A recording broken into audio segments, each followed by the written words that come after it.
शरण करेंगे। ओम नमः सिद्धेभ्य जय श्री ओम नमः सिद्धेभ्य जय श्री ओम नमः सिद्धेभ्य। मंगलम भगवान वीरो मंगलम गौतमो गणि मंगलम कुंद कुंदाद्यो जयंदर्मोस्तु मंगलम। सर्वमंगल मांगल्यम सर्व कल्याण कारकम प्रधानम सर्वधर्माणां जैनम जयतु शासनम। जैनम जयतु शासनम जैनम जयतु शासनम। मोक्षमार्गस्य नेतारं वेत्तारं कर्मभूभृतां ज्ञातारं विश्वतत्त्वानां वन्दे तद्गुणलब्धये। तत्वार सूत्र अर्थात मोक्ष शास्त्र के बारे में। मोक्ष शास्त्र में जो हमारी प्रारंभिक जानकारी जिनकी आवश्यकता होती है कि धर्म का प्रारंभ सम्यक दर्शन से होता है। सम्यक दर्शन को केंद्र में रख करके बाकी जितनी भी उससे संबंधित बातें हैं, और जैसे निक्षेप आदि है, then व्यवहार सम्यक दर्शन, निश्चय सम्यक दर्शन, नए प्रमाण, ये सारी चीजें हम जो उसके इर्द गिर्द घूमती हैं सम्यक दर्शन की प्राप्ति में जो जो सहायक हैं, उन सब बातों की उनकी परिभाषाएं, कितने प्रकार के सम्यक दर्शन होते हैं निमित्तों की अपेक्षा से, और बाकी के जो औपशमिक, चाय क्षमिक और छायिक सम्यक हैं वो कैसे होते हैं, उनकी अवधि क्या होती है, कितने समय तक रहते हैं, उनका क्या, उनकी क्या परिभाषा है। ये सारी चीजें विषय अपन पढ़ रहे हैं। तो इसको थोड़ा थोड़ा समझते हुए चले जाएंगे तो आपकी स्मृति में वो रहेंगे, और अपन बीच बीच में इसकी पुनरावृत्ति रिवीजन करते रहेंगे तो वो हमको पक्का याद होगा। तो याद होने का अर्थ ये नहीं हमें कुछ एग्जाम लिखना है, लेकिन वो जब मस्तिष्क में बना रहता है, हमारे सबकॉन्शियस माइंड में चला जाता है, तो उस संबंधी शंकाओं का समाधान भी अपने आप होने लगता है। हम स्वयं ही उस दिशा में आगे बढ़ते हैं और इस योग्य बढ़ते हैं कि वैसी शंकाएं हमें तो हो ही नहीं, जिन किसी को भी हो हम उनको भी रिजॉल्व कर सकते हैं, और अपने जो दैनिक कार्य हैं उनमें आकुलताओं में कमी ला सकते हैं। कभी अपन आगे चलते हैं।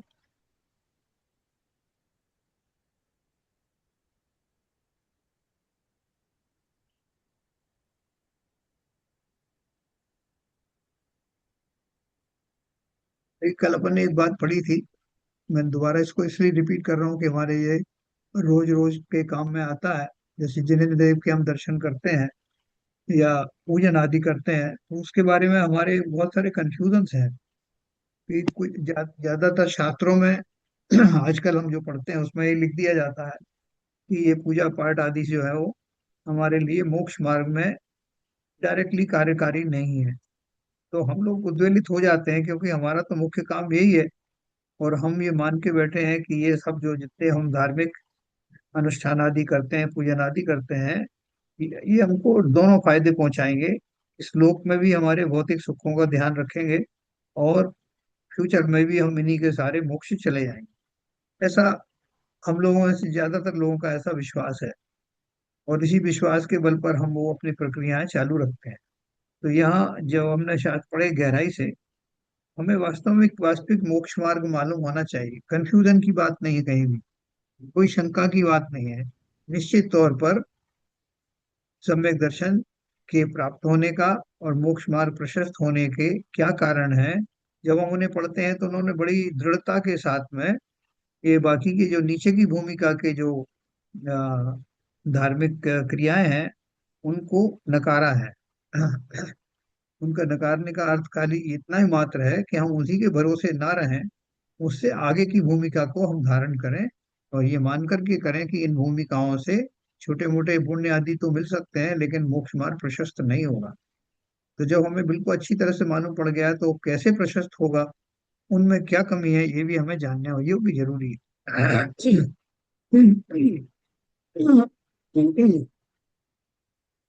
तो अभी उन्होंने देखो एक बात करी थी कल कि जिसने सर्वज्ञ की सत्ता का निर्णय किया है उसके जिन प्रतिमा के दर्शन से सम्यक दर्शन रूप फल होता है, दूसरे को नहीं। के क्वेश्चन क्या था शास्त्र में? जिन बिंब दर्शन से, यानी जिन प्रतिमा के दर्शन से सम्यक दर्शन होना बताया है, अतः दर्शन करने वाले सभी को यह फल होना चाहिए, किंतु सभी को वह फल क्यों नहीं होता? ये अपन रिपीट कर रहे हैं। उत्तर अपन ने पढ़ा था, जिसने सर्वज्ञ की सत्ता का निर्णय किया है, उसके जिन प्रतिमा के दर्शन से सम्यक दर्शन रूप फल होता है, दूसरे को नहीं। सर्वज्ञ की सत्ता का निर्णय करने का अर्थ भी अपन ने कल समझा था। उन सभी को नियम से अपने आत्म कल्याण रूप कार्य की सिद्धि नहीं होती। जो जीव अपने सत्य पुरुषार्थ से निश्चय सम्यक दर्शन प्रकट करता है, उसी को जिनबिंब दर्शन निमित्त कहा जाता है ना।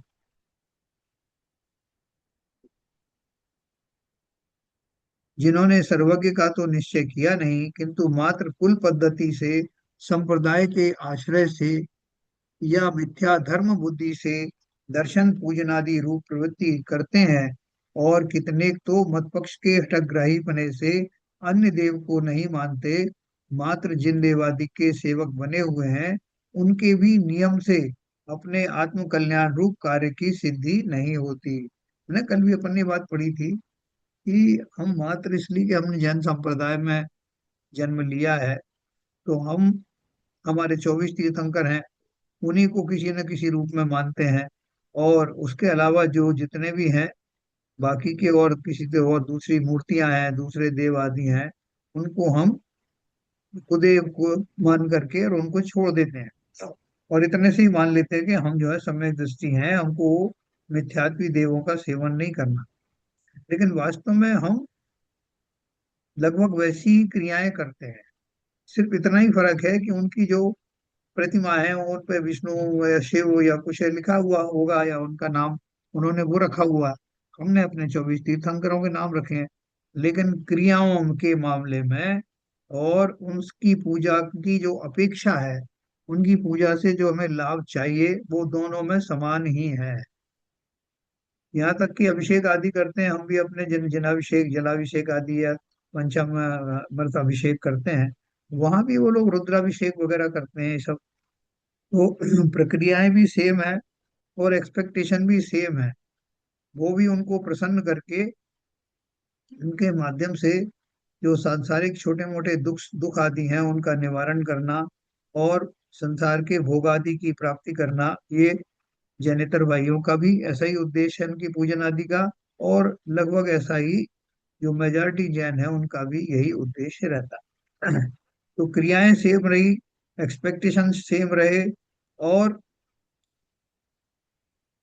जो कुछ वो पूजा आदि की परिपाटी है उसमें भेद होने के बावजूद भी, उसमें भी बहुत सारे भेद हैं। कि श्वेतांबर जैसे जैनियों में ही रखो, तो श्वेतांबर मूर्ति पूजक हैं, वो कैसे पूजन करते हैं, या दिगंबरों में 13 पंथी 20 पंथी कैसे, ये सब ने बहुत सारे भेद पूजन पद्धति के हिसाब से बना रखे हैं।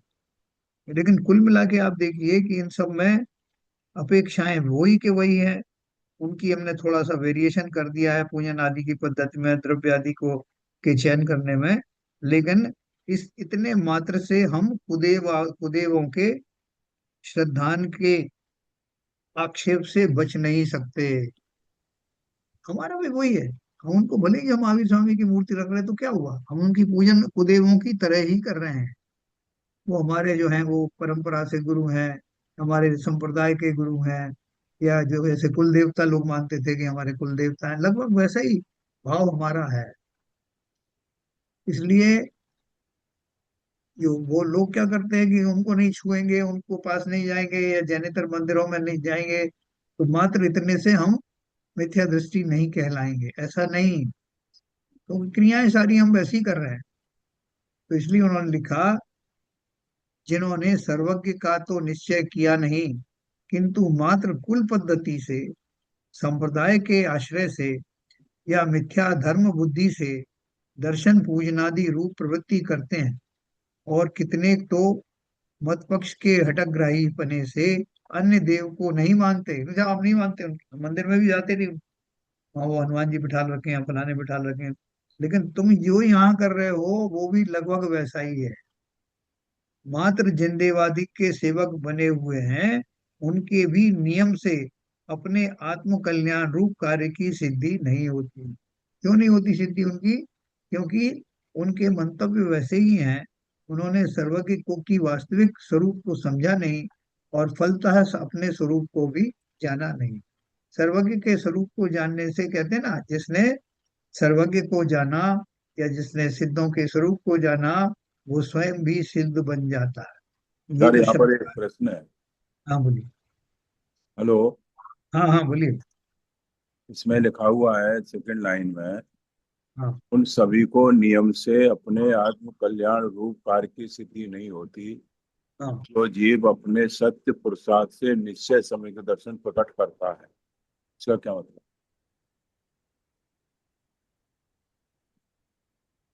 ये कहाँ लिखा है? ऊपर?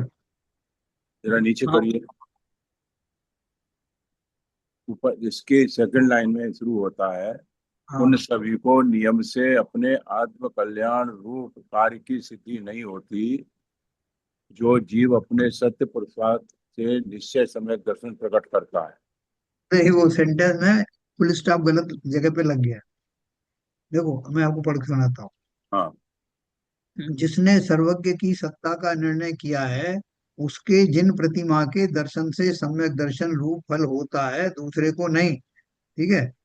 उन सभी को नियम से अपने आत्म कल्याण रूप कार्य की सिद्धि नहीं होती। यहाँ फुल स्टॉप, कॉमा नहीं है, यहाँ फुल स्टॉप। अच्छा अच्छा किंतु अच्छा। हाँ, फिर उसके आगे दूसरा सेंटेंस शुरू होता है, जो जीव अपने सत्य पुरुषार्थ से निश्चय नहीं, अब समय अभी दर्शन। अभी क्लियर हो गया। देखो साहब, एक कॉमा ने पूरा अर्थ ही बदल दिया। ऐसा बहुत जगह हुआ है। नहीं, आप तो पढ़ के चले गए हाँ और मैं तो, मेरा दिमाग घूम गया। मैंने कहा ये तो उल्टी बात हो रही है। हाँ। नहीं नहीं, कल भी मैंने समझाया था ये कि थोड़ा सा जो लिखने में वो फर्क पड़ गया। तो हाँ। आज अच्छा रहा, आपने समझ लिया उसको। हाँ, देखो इससे कहते हैं अलर्टनेस। मतलब श्रोता को भी पूरा अलर्ट रहना चाहिए कि वक्ता जो है, इससे वक्ता भी थोड़ा सावधान रहेगा कि कुछ इधर उधर ना चला जाए। इसलिए वो दोनों की ड्यूटी है ना। वो कल ही मैंने देख लिया था, कल थोड़ा मैंने आगे उसका इंडिकेशन दिया था कि इसमें थोड़ा सा वो फेल हो गया। ठीक है सर, तो देखो ठीक है। हाँ आगे आगे चलते हैं। तो उसके भी नियम से आत्म कल्याण रूप कार्य की सिद्धि नहीं होती। मतलब हम जो जैनी होकर के ये सोच रहे हैं कि हम तो कुलदेवों को नहीं पूज रहे हैं, हम तो अपने 24 तीर्थंकरों को पूज रहे हैं। लेकिन 24 तीर्थंकर को पूज उसी तरह से रहे हैं जैसे वो अपने कुल देवताओं को पूज रहे हैं, वैसे ही हम पूज रहे हैं। कोई फर्क नहीं है। पद्धति भी वही है लगभग। उसी तो, वो भी द्रव्य आदि से फल फूल से पूजन करते हैं, हम लोग भी करते हैं कहीं। और वो अभिषेक आदि भी हम लोग करते हैं, वो कपड़े बदल के करते हैं, सब कुछ वैसे ही है। और हमारी कामनाएं भी वैसी ही हैं। तो काय के जैनी हुए, गाय के जब सम्यक दृष्टि हुए, कुछ फर्क नहीं है। तो इसलिए आप ये सोचो कि हम मिथ्या दृष्टि का टैग हमारा हट जाएगा सिर्फ मात्र इसलिए कि हम लोग जिन मूर्तियों की पूजन कर रहे हैं। तो जिन मूर्तियों का अर्थ तो समझो, उनमें क्या जिनता है, क्या जैनत्व है, जो दूसरी मूर्तियों में नहीं। बारीकी से समझो उन बातों। तो जब क्योंकि हम बोलते हैं कि हमको रागी द्वेषी या शस्त्रधारी या जो स्त्रियों सहित दिखाई देते हैं, ऐसे देव आदि हमारे देव नहीं है। उनके साथ में सब स्त्रियों की कल्पना की है साहब के। विष्णु भगवान के साथ में लक्ष्मी है, और शंकर जी के साथ पार्वती है, और ये सब स्त्रियों की कल्पना सभी अवस्थाओं में की गई है। उन भगवान के साथ भी की गई है। और बाकी की और चीजें उनको जो वृक्षाला पहनी है, या कोई दुर्गा माता है, या ये सब है, अस्त्र शस्त्र रखे हुए हैं, किसी ने त्रिशूल रखा हुआ है। तो ऐसे जो स्वयं ही असुरक्षित हों, या जिन्हें दूसरों को दंड आदि देने की आवश्यकता पड़े, जो हिंसा पूर्वक जो सृष्टि का पालन करते हों, वो कैसे आपको लोग से पार करेंगे? ये सारी चीजें सोचने वाली बातें हैं। चिंता नहीं है। कोई सारे बोलते हैं कि नहीं साहब, हम तो सब साधुओं को एक जैसा मानते हैं, सब भगवानों को एक जैसा मानते हैं, हम कोई भेदभाव नहीं करते हैं। बहुत अच्छी बात है, आप भेदभाव नहीं करते। लेकिन एक चीज अपन को मानना है कि अब जो कि इस अवस्था में अपन काफी कुछ पढ़ चुके हैं, कि जिन जीवों को सर्वज्ञ बनना है, सर्वज्ञ बनते कौन से हैं? जो वीतरागी होते हैं। हम मानते हैं कि वीतरागी, इनके समस्त राग समाप्त हो गए हैं। जिसने राग द्वेष कामादिक जीते सब जान जग जान लिया, अर्थात जो वीतरागी हो गए हैं वही सर्वज्ञ होते हैं। तो दो बात तो हमारी हो ही गई। और हितोपदेशी भी तीसरी बात है। ऐसे सर्वज्ञ का जब हम स्वरूप समझेंगे तो उसमें कहीं हिंसा की जरा भी कोई गुंजाइश नहीं है, राग आदि की गुंजाइश नहीं है। तो बाकी सब देवों में चूंकि वो, जिन्हें तो जो दूसरे जो देवादि हैं उनमें वो सब पाया जाता है, इसलिए वो हमारे इष्ट देव नहीं है। इस तरह से समझ के द्वारा नक्की करना, हर किसी के आगे सिर नहीं झुका देने का।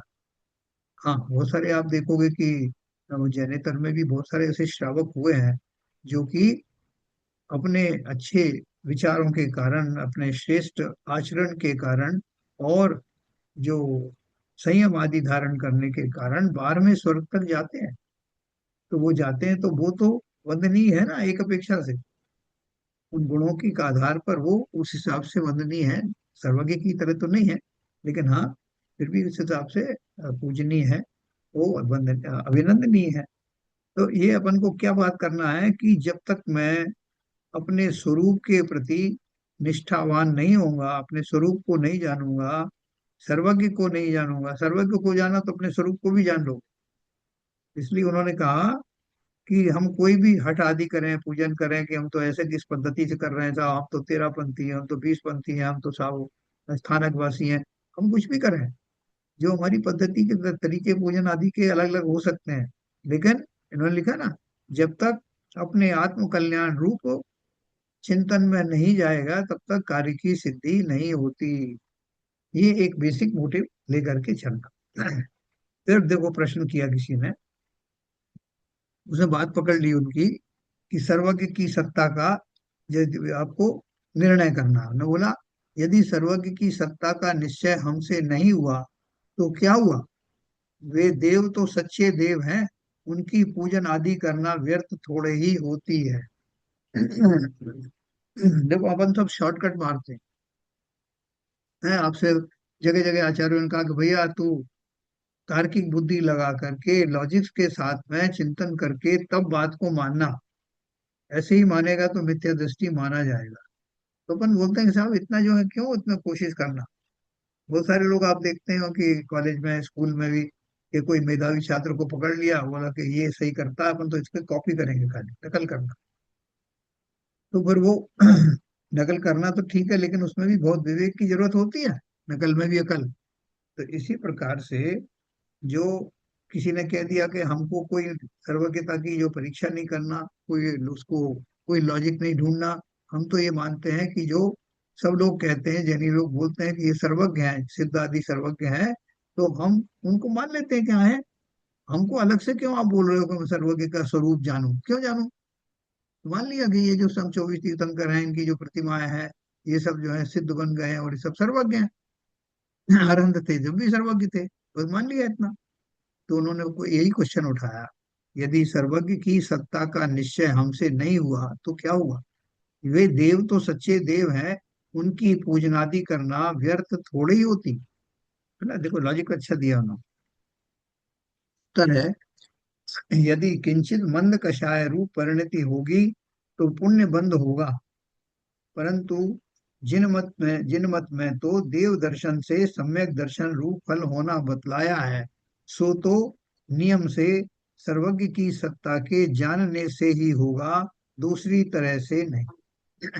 देखो उन्होंने क्या इनडायरेक्टली हिंट क्या दिया है कि ये जो मंद कषाय रूप परिणति हुई, कौन सी?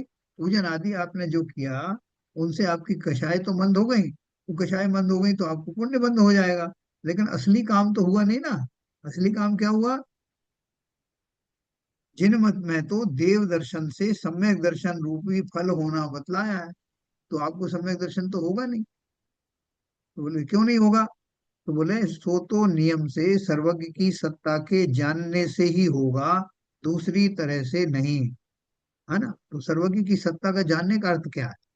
इसलिए जिन्हें सच्चा जैनी होना है उन्हें तो सतदेव, सदगुरु और सतशास्त्र के आश्रय से सर्वज्ञ को सत्ता का तत्व निर्णय करना योग्य है।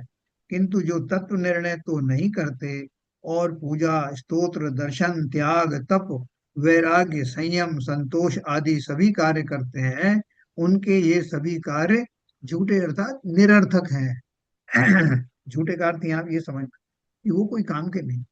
इसलिए सत आगम का सेवन, देखो तीन चीजें आपको याद, उन्होंने फार्मूला दिया। सत आगम का सेवन माने सही शास्त्रों का आधार लेना, उनका स्वाध्याय करना, युक्ति का अवलंबन अपना लॉजिक लगाना, और परंपरा सदगुरुओं का उपदेश। इस बारे में हमारे आचार्यों का क्या कथन है, आचार्यों के उपदेश क्या कहते हैं। ये तीन चीजें, ये तीन चीजें करने के बाद फिर भी एक चीज बाकी रह गई कि इनको सब करने के बाद एकांत में इनका अभ्यास करना, स्वानुभव के द्वारा तत्व निर्णय करना योग्य है ना। जैसे अभी वो अपन ने पढ़ा कि आर्किमिडीज ने एक बताया से न्यूटन ने बताया कि वो जो है वृक्ष से जो सेब गिरता है वो इसलिए गिरता है कि पृथ्वी में गुरुत्वाकर्षण की शक्ति है। ये हमने नियम पढ़ लिया। हम नियम पढ़ने के बाद में हमने उसके ऊपर चिंतन किया, यार ये इसने बोला है ये बात कहाँ तक सही है। जितनी भी वस्तुएं ऊपर से नीचे गिरती हैं क्या इसी कारण से गिरती हैं? सेब सेब तो एक मात्र प्रतीक स्वरूप है। जो भी वस्तुएं गिरती हैं वो सब इसी के फलस्वरूप गिरती हैं। तो अपन ने देखा कि वास्तव में ऊपर से नीचे की तरफ गिरती हैं चीजें, और वो उनका कुछ कारण होगा। तो वो कारण हम जानते तो थे, लेकिन उसको उन्होंने एक थ्योरम के रूप में, एक नियम के रूप में उन्होंने बनाया, और उसका हमने चिंतन कर लिया, उसको जगह जगह उपयोग होने लगा और वो सिद्ध हो गया। ऐसे ही ये तीनों बातें जब आप करोगे, सत आगम का सेवन, आगम कैसा है जिसमें बड़े बड़े आचार्यों को के जो बनाए हुए ग्रंथ हैं किस आधार पर, जिनेन्द्र देव की वाणी के आधार पर, ऐसे सत आगम को पहले तो पहचानना कि ये सही है कि नहीं।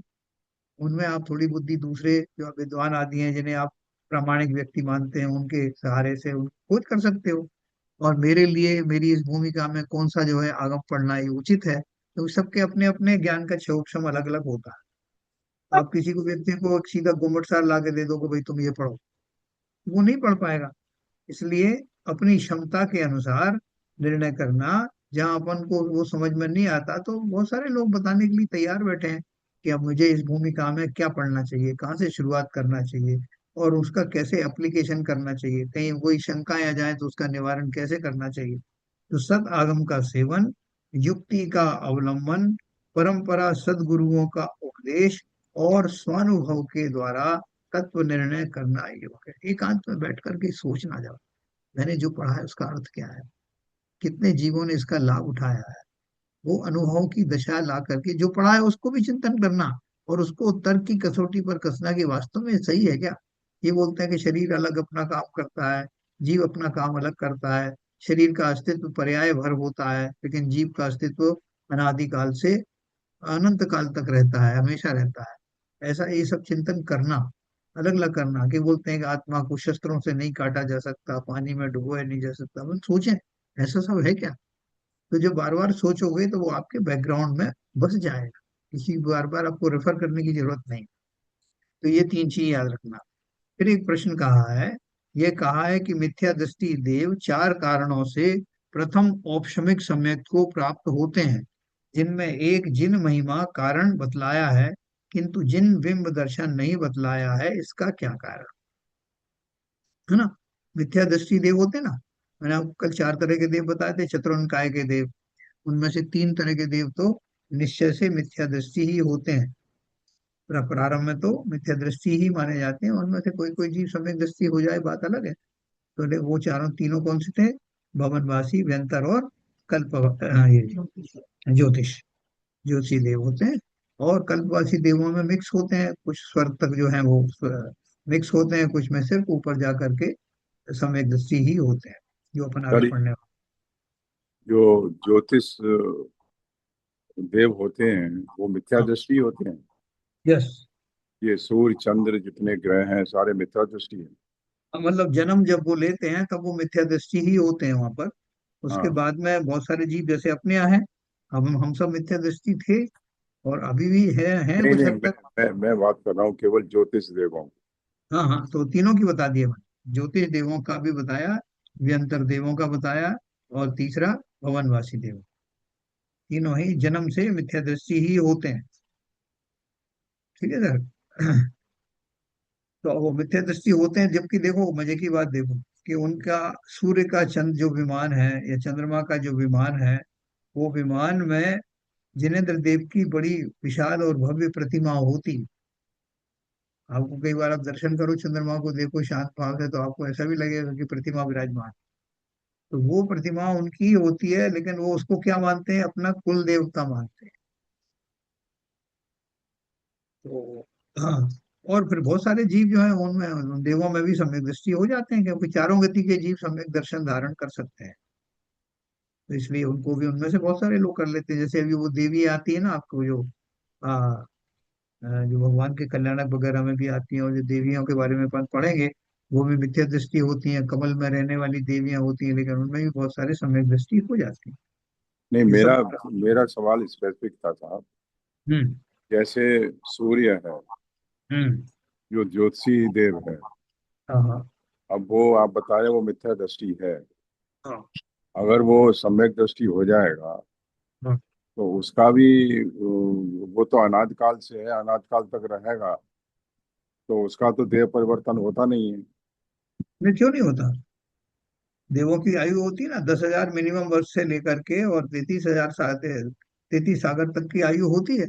अलग अलग जगहों पर अलग अलग ज्योतिषियों की होती है, ये भी आपको बताऊंगा। तो देखिए, मैं अलग अलग सभी ज्योतिषियों की बात नहीं कर रहा हूँ। मेरा प्रश्न केवल सूर्य के ऊपर निर्भर है। और या सूर्य से लगा लो, क्योंकि अस- जनरलाइज इसलिए कर रहा तो हूँ कि न इसका केवल इसका सूर्य। मतलब जो एक सूर्य का देह परिवर्तन होगी, दूसरा सूर्य आ जाता है। बिल्कुल। उसमें ही जगह पे उस विमान में दूसरे का जन्म होता है, दूसरा उसका मालिक हो जाता है। अच्छा अच्छा। तो ऐसे ही चलता रहता है। तो वो जो देव है, अब ये सम्यक दृष्टि हो गया मान लीजिए, तो वो तो अब उसके जैसी उसकी आयु पूरी होगी, वो वहां से निकल लेगा, कोई दूसरा आएगा उसकी जगह। Okay okay. अभी तक ये बिल्कुल फंडा क्लियर नहीं था। अभी तक ऐसा ही समझते थे ये तो, ये देव है, अनाद काल से है, अनाद काल तक रहेगा। नहीं तो देखो, कोई अमर होके तो आया नहीं, सिवाय जो है सर्वज्ञ के, नहीं नहीं, सिवाय सिद्ध हो। वो तो खैर आगम में जो बताया है हम्म। उसका श्रद्धान करना पहले बहुत जरूरी है, उस बात को सत्य मानना जरूरी है। मगर आगम में सत्यता क्या है, ये आज क्लियर हुई है। बिल्कुल। हाँ। तो ये अपन पढ़ेंगे। और देखो बहुत सारे जो एकेंद्रीय जीव होते हैं, वो एकेंद्रीय जीव जो है अलग अलग अपने शरीर बदलते रहते हैं। यहाँ तक कि अपन उनकी बात करो, विदेश क्षेत्र में जैसे सीमंदर स्वामी है, तो सीमंदर स्वामी कब से हैं, कब तक रहेंगे सीमंदर? बताओ ये। सीमंदर स्वामी चले जाएंगे, उनके बाद कौन आएगा? हिमंत स्वामी आएंगे। वो जीव वही रहेगा कि दूसरा आएगा? ये दूसरा जीव आएगा। है ना? हाँ, तो पूर्व विदेह में जितने भी जो तीर्थंकर होंगे, उनका उनका नाम सीमंदर ही होगा। वो तो 20 तीर्थंकर हमेशा 20 ही रहेंगे, उनके नाम वही रहेंगे, कोई नहीं। मगर उनकी जीवात्मा बदलती रहेंगी। हाँ। नदी आदि है जो है वो उनको, उनका उनके वो बदलते रहते हैं, स्वामी बदलते रहते हैं, और जल तो वही रहता है। इस तरह से। एक जिन महिमा कारण बतला, ये जो अपन ने शास्त्र पकड़ा है ना, आपने सही इसका याद दिलाया। इसमें आपको ये सारे रहस्य जो है उसमें बताए जाए बहुत विस्तार से। सारे जो है वो नरकों की स्थिति, स्वर्गों की स्थिति, स्वर्गों के टाइप, वहां के रहने वाले जीवों की जो है मन स्थिति, बहुत बहुत बहुत विस्तार है इसमें। तो देखो, और अपन भी बहुत आराम आराम से जुगाली कर करके उसका लाभ लेंगे।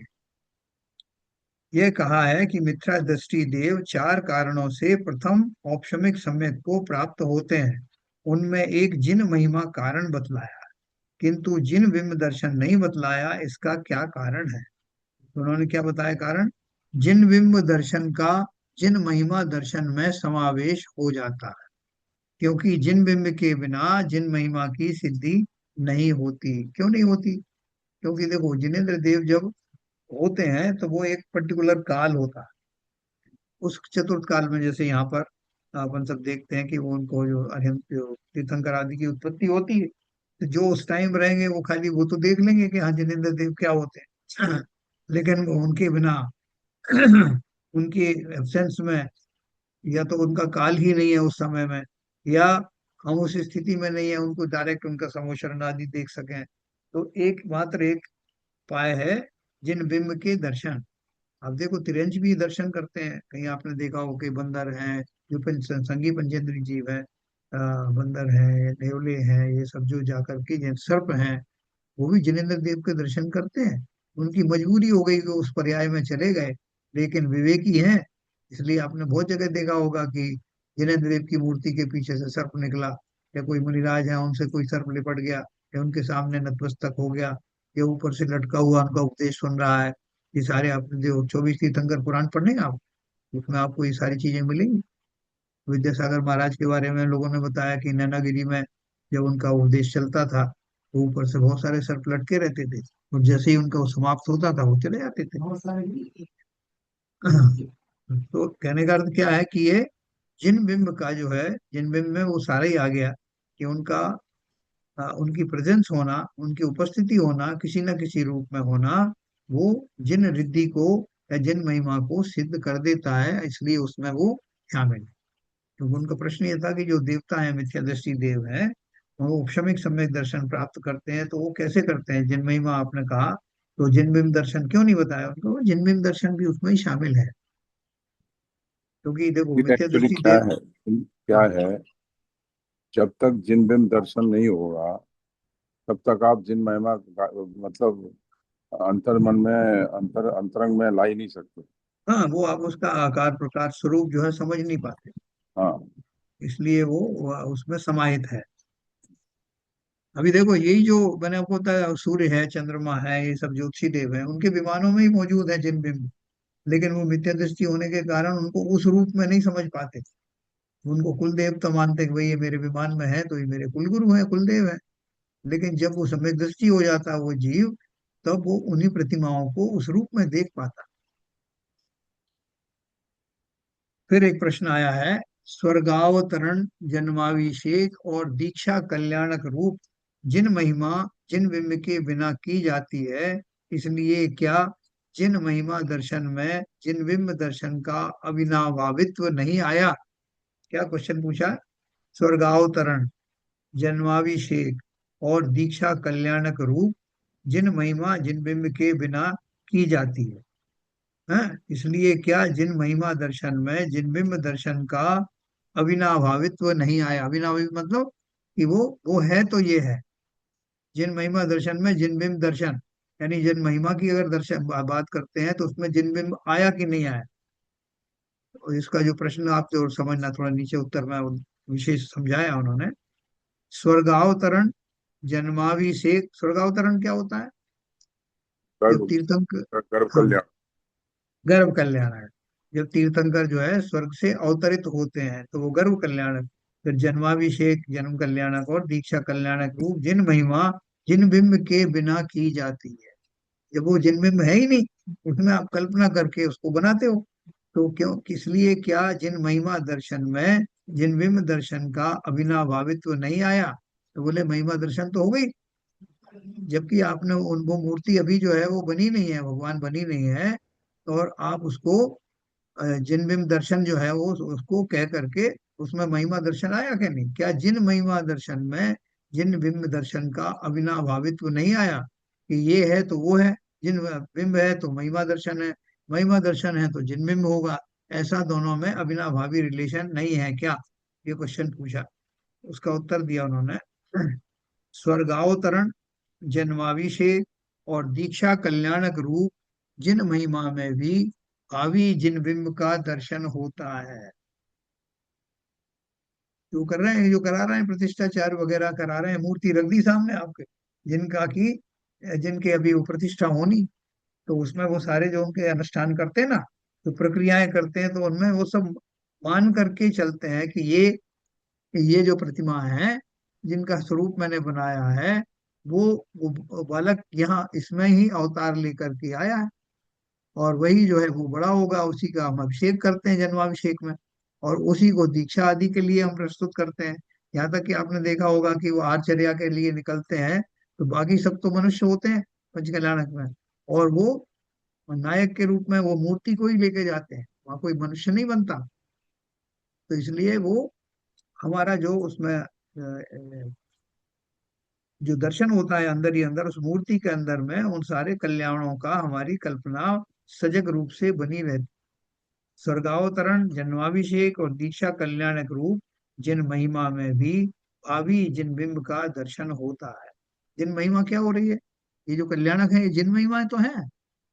दूसरी बात यह है कि इस महिमा में उत्पन्न होने वाले प्रथम सम्यक्त्व जिन बिंब दर्शन नैमित्तिक नहीं है, किंतु जिन गुण श्रवण नैमित्तिक है। अर्थात प्रथम सम्यक उत्पन्न होने में जिन गुण श्रवण निमित्त है। क्या बोल रहे हैं? अभी बात किसकी चल रही है? वो उनकी मिथ्या दृष्टि देवों की बात चल रही है ना। तो वो क्या कर रहे हैं कि अभी जे कहीं मान लो कल्याणक में वो चले गए, बहुत सारे आते हैं देव, मिथ्या दृष्टि देव भी आते हैं कल्याणक में, नीचे नीचे के स्वर्ग वाले। तो वहां उन्होंने जिनेन्द्र देव की अभी प्रतिमा मान लो अभी वो बनी नहीं है, वो उनका पांचवा कल्याणक हुआ नहीं अभी, ये चौथा कल्याणक नहीं हुआ, केवल ज्ञान वाला नहीं हुआ।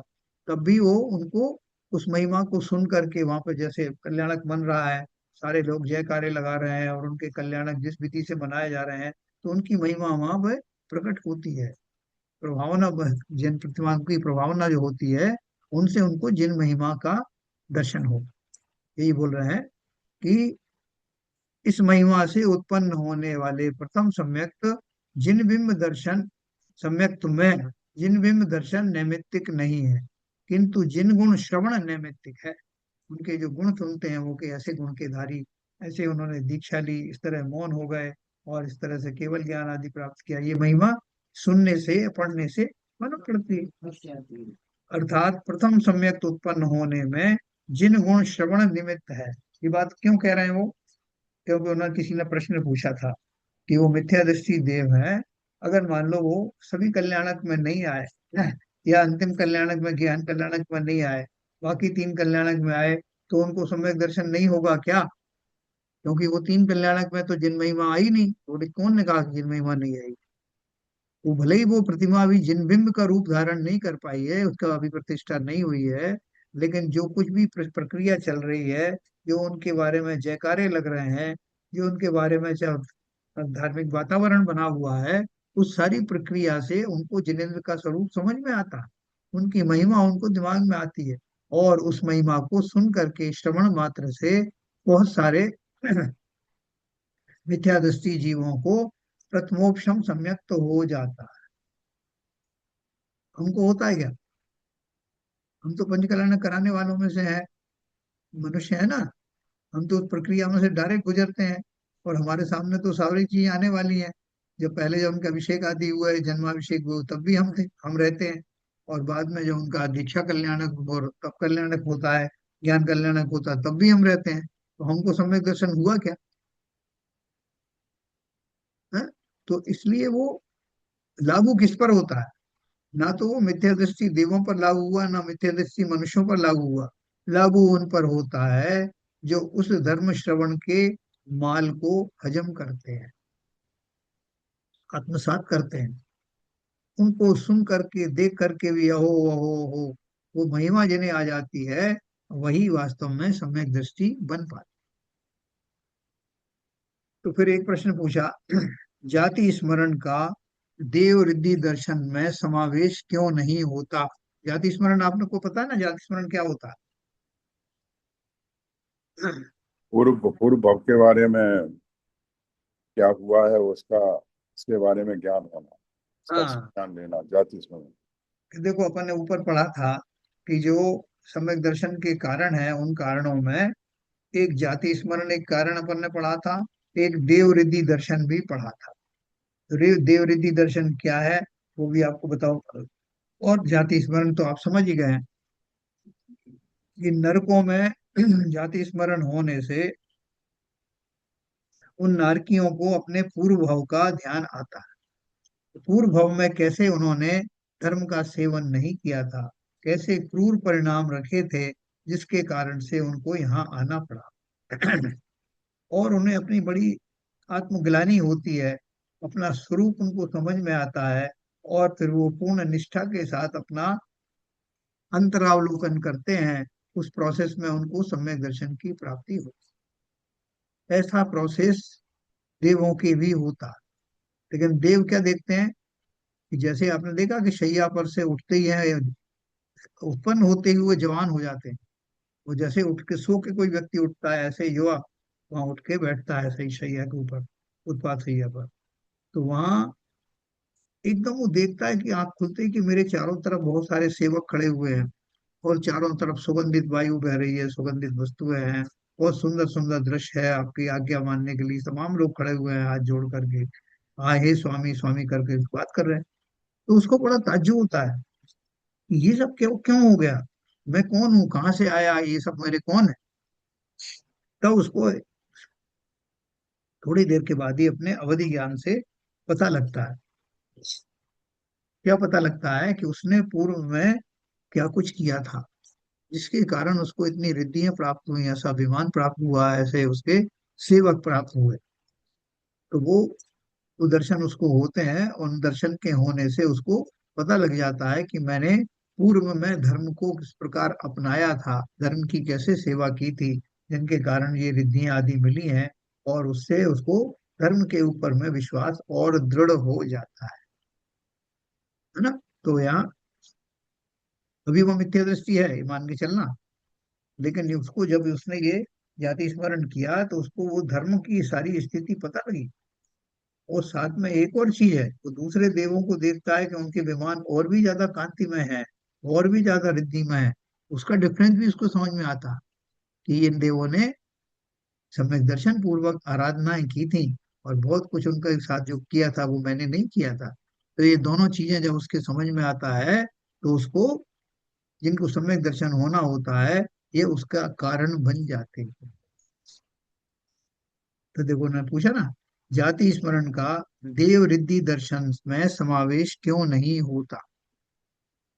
तो उत्तर दिया, अपनी अणिमादिक रिद्धियों को देखकर जब यह विचार उत्पन्न होता है कि जिन भगवान के द्वारा प्ररूपित धर्मानुष्ठान से ये रिद्धियां उत्पन्न हुई हैं, तब प्रथम सम्यक की प्राप्ति के लिए जाति स्मरण निमित्त होता है ना। जाति स्मरण निमित्त कब हुआ, जब उसने अपनी रिद्धियों के बारे में सोचा कि ये रिद्धि मुझे क्यों उत्पन्न हुई। फिर, किंतु जिस समय स्वधर्म आदि देवों की महारिद्धियों को देखकर यह ज्ञान उत्पन्न होता है कि सम्यक दर्शन सहित संयम के फल से शुभ भाव से वह उत्पन्न हुई है, और मैं सम्यक रहित द्रव्य संयम के फल से वाहनादिक नीच देवों में उत्पन्न हुआ हूँ, उस समय प्रथम सम्यक का ग्रहण देवर्धि दर्शन निमित्तक होता है। इस तरह जाति स्मरण और देवर्धि दर्शन, इन दोनों कारणों में अंतर है। मैं अब आपको इस अंतर को और स्पष्ट बताता हूँ। पहला वाला जाति स्मरण तो ये हो गया कि उसने अपनी रिद्धियां देखी कि मैं यहाँ कैसे आ गया, इतनी रिद्धि मुझे कैसे प्राप्त हुई, मैं देव कैसे बन गया। तो वो जब देखता है अपने पिछले जन्म को, तो उसको अपना धर्म का सेवन आदि दिखाई देता है। उनके पूर्वक जब उसको इस तरह का भाव होता है और सम्यक दर्शन हो जाता है, तो उसमें जाति स्मरण जो उसका निमित्त माना जाता है। दूसरी तरफ से, दूसरे में, जब उससे बड़े जो देव हैं, अभी आप देखो देवों में कौन कौन से देव होते हैं, नीच नीच देव भी होते हैं। नीच देव का अर्थ क्या है, नीच देव का अर्थ में जैसे हमारे यहाँ है ना, बहुत सारे सेवक होते हैं, नौकर चाकर होते हैं, घर में काम करने वाली बाइयाँ होती हैं, तो वो सब होते हैं, और उससे ऊपर काम कराने वाले लोग होते हैं। ऐसे वहाँ देवों में भी व्यवस्था है। जो सूर्य चंद्र आदि हैं, उनके जो विमान है ना, वो विमान जब चलते हैं तो उनको घोड़े खींच रहे हैं। आपने देखा होगा घोड़े लगे हुए हैं। तो घोड़े कौन से होते हैं, वो ये तिर्यंच नहीं होते। देवों में ही विशेष प्रकार के जो देव होते हैं, जिनको इस तरह के आकार बनाने की आज्ञा दी जाती है कि तुम घोड़े बन जाओ और तुम रथ को खींचो, तुम ये काम करो। तो वो देव ही होते हैं। वो विक्रिया रिद्धि से अपने घोड़े बन करके और उसको, सूरज को, विमान को खींचने का उपक्रम करते हैं। उपक्रम करते हैं अर्थ क्या है, कि वैसे तो उनमें अपने आप ही वैसी शक्ति होती है वो खींचने की, लेकिन ये ऊपर से ऐसा दिखाया जाता है कि वो खींच रहे हैं। तो ये आप पढ़ेंगे अभी आगे, सब मैं आपको बताऊंगा कि कितने प्रकार के वो देव होते हैं। कोई घोड़े के रूप में आते हैं, कोई इसके रूप में आते हैं, कोई प्रजा बन जाती है, कोई इसमें हवलदार बनता है। ये सारी व्यवस्थाएं होती हैं ऊपर भी जा करके। तो क्या बोल रहे हैं देव रिद्धि दर्शन कब होता है निमित्त सम्यक में? जब वो देव अपने से ऊपर के देवों की रिद्धि आदि देख करके उस सम्यक की महिमा उसको आती है, तब वो देव अपने अपने भावों से सम्यक की प्राप्ति कर पाता है, और उसमें देव रिद्धि दर्शन निमित्त कहा जाता है। ये दोनों डिफरेंस समझा। फिर एक नोट है इसमें, नारकियों में जाति स्मरण और वेदना रूप कारणों से भी यही नियम लगा लेना चाहिए। तब देव रिद्धि दर्शन का एक्चुअल मीनिंग क्या हुआ वो नहीं समझ। देवों की रिद्धि के दर्शन, देवों में जो रिद्धियां होती हैं, रिद्धि सिद्धि या उनके जो वैभव होता है, उसका दर्शन करना, और उसके कारण से ऐसे भाव पैदा होना। नहीं वो सौधर्मेंद्र को देखा। दूसरे देवों की रिद्धियां दर्शन करना या खुद देव अपनी रिद्धियों का दर्शन करते हैं। मैंने दोनों के भेद बता दिया ना। अपनी रिद्धियों का दर्शन करना तो वो आ गया उसमें आपका जाति स्मरण, अच्छा। क्योंकि उसने अपना पिछला भाव देखा ना कि मैं यहाँ देव कैसे बन गया। ठीक है। और फिर जो देवरिद्धि दर्शन क्या है? अपने से बड़े देवों को, सौधर्म इंद्रादि देव हैं, उनकी विभूतियां देखना, उनका बड़े बड़े विमान देखना, उनकी चमक अमक दमक देखना। तो वो फिर वो अभी पिछले भाव की बात नहीं हो रही, सामने सामने हो रही है। नहीं तो अगर दूसरे देवों की रिद्धियों का अगर हम स्मरण करेंगे या दर्शन करेंगे तो क्या ये मिथ्या तो नहीं होगा? वो नहीं, तो वो मिथ्यात्व क्या है? तीर्थंकर तो है नहीं वो। नहीं नहीं, मिथ्यात्व की बात नहीं है। अभी वो उसको कंपेयर कर रहा है कि मेरी जो स्थिति है और दूसरे की स्थिति में फर्क क्या है। अभी देखो, मनुष्य भाव में हमसे कोई बड़ा सेठ आदि है, तो हम दो तरह के भाव कर सकते हैं। एक तो ये कर सकते हैं, हम उससे ईर्ष्या कर सकते हैं कि इसको कैसे इतने पर मिल गया, मुझे तो मिला नहीं। ईर्ष्या के भाव बहुत जल्दी हो जाते हैं। लेकिन दूसरा व्यक्ति ये सोचता है, जो ज्ञानी आदमी है, कि भैया इसने पूर्व में बहुत दान आदि किए होंगे, इसने बहुत लोगों का भला किया होगा, इसलिए इसको ये सब लाभ मिला है। तो अब उसको उसकी क्या मति समझ सुधर गई, इसने बहुत दान पुण्य किए होंगे, इसने इस तरह का किया होगा, इसलिए इस स्थिति में है। या कोई ये मुनि बन गए हैं और वो बिल्कुल मस्त हैं, तो मुनि बनने के लिए भी इन्होंने विशेष पहले जो धार्मिक आयोजन वगैरह किए होंगे। तो ऐसा चिंतन करने से मैं बिगड़ बिगड़ थोड़ी जाऊंगा, और नहीं नहीं मिथ्यादर्शी तो थोड़ी बन जाऊंगा। वो आपकी बात सही है मगर दर्शन एक श्रद्धा की बात है और उसका संज्ञान लेना ज्ञान में लेना। देखिए जो आपने उदाहरण दिया बहुत सटीक दिया कि कोई सज्जन पुरुष है उसके गुणों के बारे में जानकारी लेना वो एक बात है। और दर्शन करना दर्शन शब्द का ही मतलब ये है उसके प्रति श्रद्धान करना। दर्शन का मतलब देखना है यहाँ पर, सिंपल दर्शन, अवलोकन। अच्छा अवलोकन वाली बात। हम्म। क्योंकि दर्शन शब्द के अलग हर अलग जगह अलग अलग नहीं। हाँ हर एक शब्द का हाँ अलग हाँ। जगह अलग अलग जगह अलग अलग मीनिंग है इसलिए यस कंफ्यूज यस हुआ। Yes yes. तो देखो, मेरे पास में एक किताब है छोटी सी, जिसका नाम है, आपको दिखाता हूँ, शास्त्रों के अर्थ अर्थ समझने की पद्धति। आपके पास तो एनसाइक्लोपीडिया है। तो देखो, फिर अपन थोड़ा सा अभ्यास हो जाता है ना, तो अपने आप ही अपने समझ में आ जाता है कि यहाँ ये इस शब्द आपने का। आपने पढ़ रखा है ना ये सारा। हाँ, ये बात सही। इस शब्द का यहाँ क्या मीनिंग है, वो अपने आप ऑटोमेटिकली समझ में आने लगता है। तो ये इस तरह से हो गया। इस तरह जाति स्मरण और देवर्धि दर्शन, देव रिद्धि दर्शन, इन दोनों कारणों में अंतर है। तो ये बात होगी।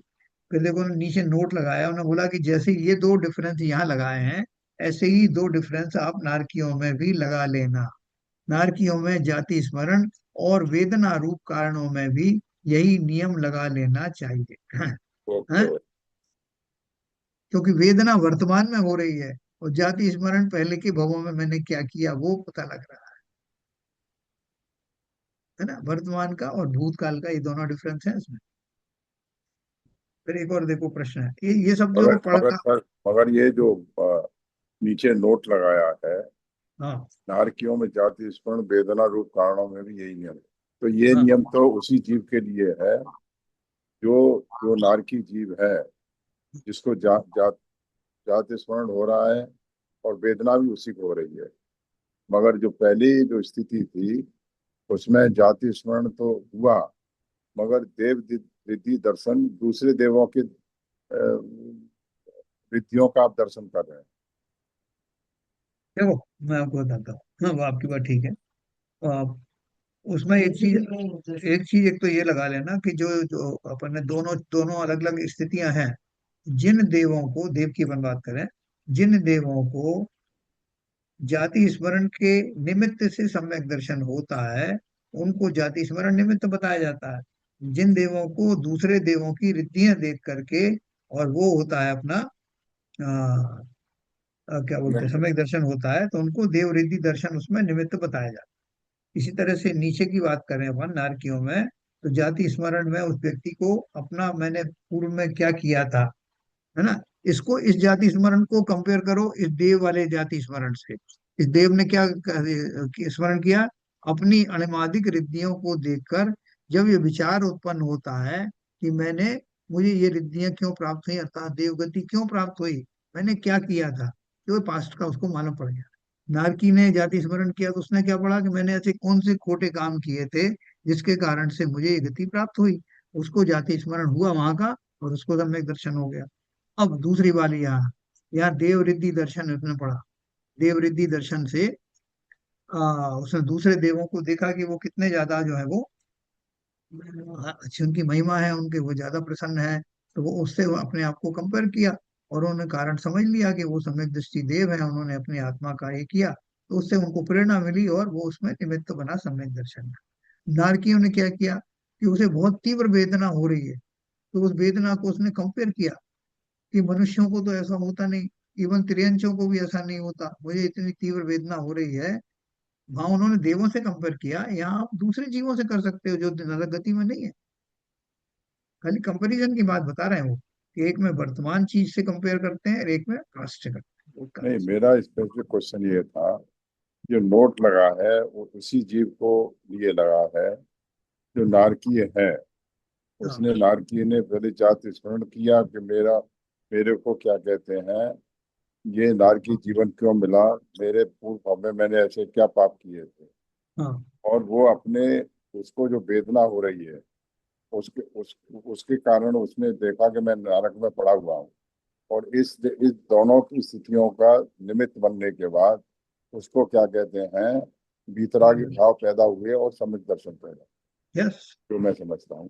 पिछली बस ऐसे ही तो है। पिछली स्थिति में हाँ, वहां देवरीति दर्शन, दूसरे जाति स्मरण तो अपना हो रहा है, हाँ। मगर देव रिद्धि दर्शन वो दूसरे देवों को रिद्धि कैसे प्राप्त हुई, उसकी महिमा से क्या कहते हैं वो निमित्त बन रही है उसके सम्यक दर्शन। तो यहाँ भी आप कर सकते हो ना।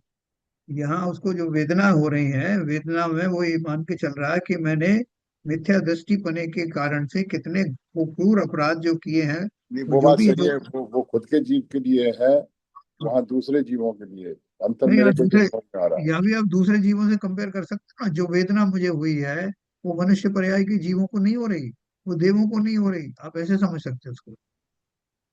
तो इसलिए वो देव जो हैं, जो देव सुखी हैं, उन्होंने जो सम्यक दर्शन आदि जैसे काम किए होंगे, नियम संयम पालन किया है, जो मुझे नहीं हो रहा है, ऐसे उससे खाली वो कंपेयर करने के लिए उन्होंने दो बताया कि जाति स्मरण को आपने कंपेयर कर लिया, और वेदना रूप को और देवरिद्धि दर्शन को कंपेयर किया, फिर आपसे खाली बताया। ठीक है साहब, तो कल अपन पढ़ेंगे ये आनत प्राणत का आरण और अच्युत, इन चार स्वर्गों के मिथ्या दृष्टि देवों के प्रथमोपम सम्यक्त में देव रिद्धि दर्शन कारण क्यों नहीं बतलाया।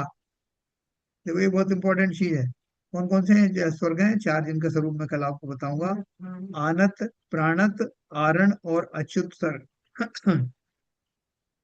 ठीक है ना। इन चारों प्रकार, चारों तरह के जो लेयर्स हैं स्वर्गों की, उनके बारे में आपको कल।